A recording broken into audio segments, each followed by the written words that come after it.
नमस्कार।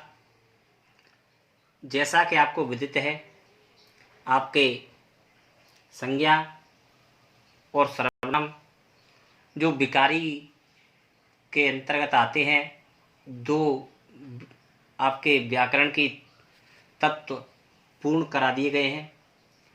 इसी विकारी के तहत जो तीसरा अध्याय आता है वो आता है आपका विशेषण, क्योंकि विकारी के अंतर्गत चार तत्वों को समाहित किया जाता है: संज्ञा, सर्वनाम, विशेषण और क्रिया। विकारी वे तत्व होते हैं जिनमें लिंग के आधार पर, वचन के आधार पर, कारक के आधार पर परिवर्तन होता है। उन तत्वों को विकारी तत्व कहते हैं। अतः संज्ञा में, सर्वनाम में, क्रिया में और विशेषण में इनमें परिवर्तन होता है, अतः इन तत्वों को विकारी कहते हैं। तो आज आपका जो तीसरा अध्याय है, व्याकरण की दृष्टि से अति महत्वपूर्ण अध्याय है, क्योंकि विशेषण क्या होता है, कितने भेद होते हैं, इन सभी बातों को इस अध्याय के अंतर्गत आज हम समझेंगे। अतः सभी छात्र पूरे मनोयोग से पढ़ें और मैं आशा करता हूँ कि मेरा पढ़ाया जाना उनकी समझ में आएगा। देखिए, विशेषण क्या होता है? तो किसी संज्ञा या सर्वनाम की विशेषता बताने वाले शब्द विशेषण कहलाते हैं। परिभाषा होती है आपकी कि किसी संज्ञा या सर्वनाम की जो विशेषता बताते हैं उन शब्दों को क्या कहते हैं? विशेषण कहते हैं। अर्थात जो विशेषता बताने वाले शब्द होते हैं उन्हीं को क्या कहते हैं? विशेषण कहते हैं। अर्थात जिन शब्दों से किसी संज्ञा की, किसी सर्वनाम की विशेषता बताई जाती है उसी को क्या कहते हैं? विशेषण कहते हैं। जैसे नील गगन।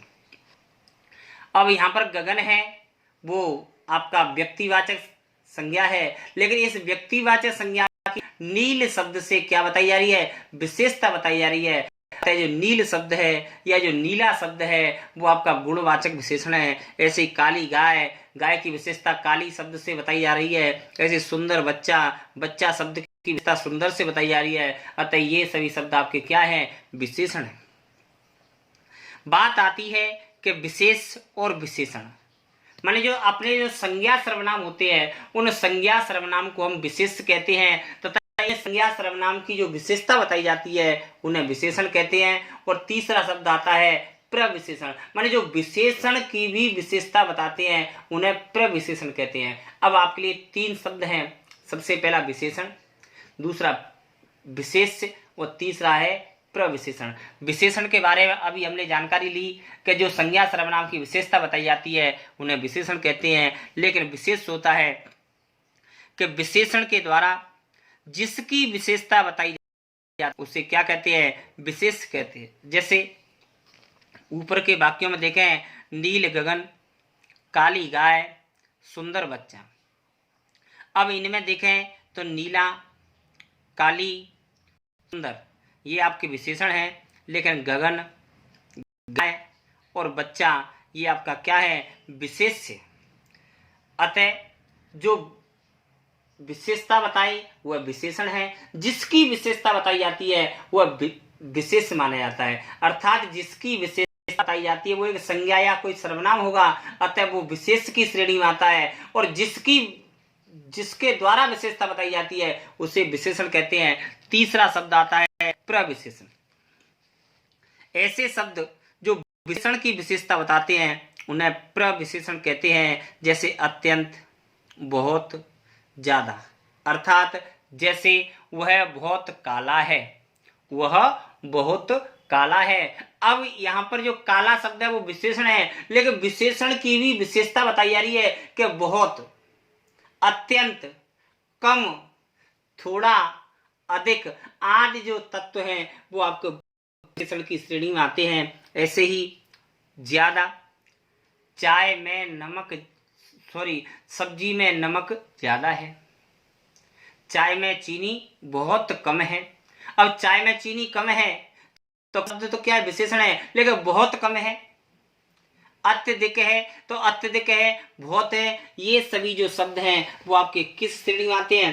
प्रविशेषण की श्रेणी में आते हैं। किस में आते हैं? प्रविशेषण की श्रेणी में। अतः अत्य, बहुत, सो, कम, ज्यादा, थोड़ा आदि जो ऐसे शब्द हैं वो आपको प्रविशेषण की श्रेणी में आते हैं।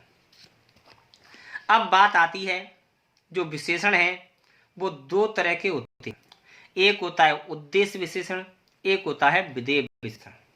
अब बात आती है कि उद्देश्य विशेषण क्या होता है, विधेय विशेषण क्या होता है। तो उद्देश्य का मतलब होता है कर्ता, माने किसी भी कार्य के करने वाले को कर्ता कहते हैं और कर्ता को ही हम व्याकरण में उद्देश्य कहा जाता है, और जिस कर्ता द्वारा जो कार्य किया जाता है उसे क्रिया कहा जाता है, और क्रिया को ही हम व्याकरण में क्या कहते हैं? विधेय कहते हैं। तो जैसे विशेष से पहले प्रयुक्त होने वाले विशेषण को उद्देश्य या विशेष विशेषण कहते हैं। जैसे टमाटर, अब टमाटर शब्द इसमें करता है, लेकिन टमाटर से पहले शब्द लगा है लाल, तो इसमें लाल शब्द है वो क्या है? आपका उद्देश्य विशेषण है। हरा धनिया, तो धनिया शब्द से पहले लगा है हरा, अतः ये कर्ता से पहले है। अर्थात ऐसे शब्द जो किसी विशेषण से पूर्व प्रयुक्त होते हैं, अर्थात कर्ता से प्रयुक्त पूर्व होते हैं, उन्हें क्या कहते हैं? उद्देश्य विशेषण कहते हैं। जैसे निहारिका सुंदर लड़की है, अब यहाँ पर निहारिका के बारे में बताया जा रहा है कि वह क्या है? एक लड़की है, लेकिन कैसी लड़की है? सुंदर लड़की है। अतः यहाँ पर जो सुंदर शब्द है वो आपको किसका बोध कराता है? वो आपको उद्देश्य का बोध कराता है। अतः जो सुंदर शब्द है इसमें क्या होगा? आपका उद्देश्य विशेषण होगा। क्या होगा? उद्देश्य विशेषण होगा। ऐसे ही जो दूसरा भेद आता है वो आपका आता है विधेय विशेषण, अर्थात संज्ञा के बाद प्रयुक्त होने वाले विशेषण विधेय विशेषण होते हैं। अर्थात जो संज्ञा से पहले प्रयुक्त होंगे वे उद्देश्य विशेषण है, जो संज्ञा सर्वनाम के बाद में प्रयुक्त होती हैं उन्हें विधेय विशेषण कहते हैं। जैसे यह लड़की सुंदर है, आप दोनों वाक्यों में अंतर देखें कि जैसे निहारिका सुंदर लड़की है, यहाँ पर जो सुंदर शब्द है वो लड़की से पूर्व प्रयुक्त हो रहा है, अतः पूर्व प्रयुक्त होने से ये उद्देश्य विशेषण है। लेकिन ये लड़की सुंदर है, अब यहाँ पर जो सुंदर है वो लड़की से पूर्व है, लेकिन यहाँ पर जो सुंदर शब्द है वो लड़की के बाद में है। अतः जहाँ पर संज्ञा सर्वनाम से या कर्ता से पहले प्रयोग होगा उद्देश्य विशेषण, लेकिन कर्ता के बाद में प्रयुक्त होगा वो आपका विधेय विशेषण होता है। जैसे यह गाय काली है, अगर बात आती है कि यह काली गाय है, तो यह काली गाय है ये उद्देश्य विशेषण है, लेकिन यह गाय काली है,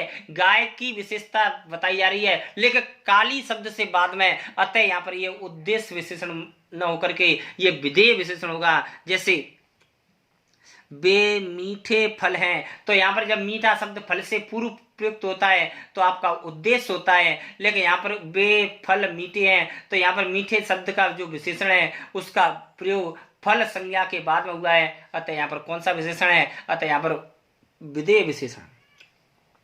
यह पानी शीतल है, तो यहाँ भी आपका विधेय विशेषण का प्रयोग किया गया है। अतः ऐसे विशेषण जो संज्ञा सर्वनाम से पूर्व प्रयुक्त होते हैं उद्देश्य विशेषण, और ऐसे विशेषण जो संज्ञा सर्वनाम के बाद में प्रयुक्त होते हैं उन्हें विधेय विशेषण की श्रेणी में जाना जाता है। इस प्रकार आज के इस वीडियो में हमने विशेषण की परिभाषा, प्रविशेषण, आपका विशेष्य तथा विशेषण के कितने भेद होते हैं, तो विशेषण के दो भेद होते हैं, माने उद्देश्य विशेषण और विधेय विशेषण। ये केवल विशेषण के आधार पर भेद किए गए हैं। अभी विशेषणों के कितने प्रकार होते हैं ये अध्ययन हम अगले वीडियो में करेंगे। तब तक के लिए नमस्कार।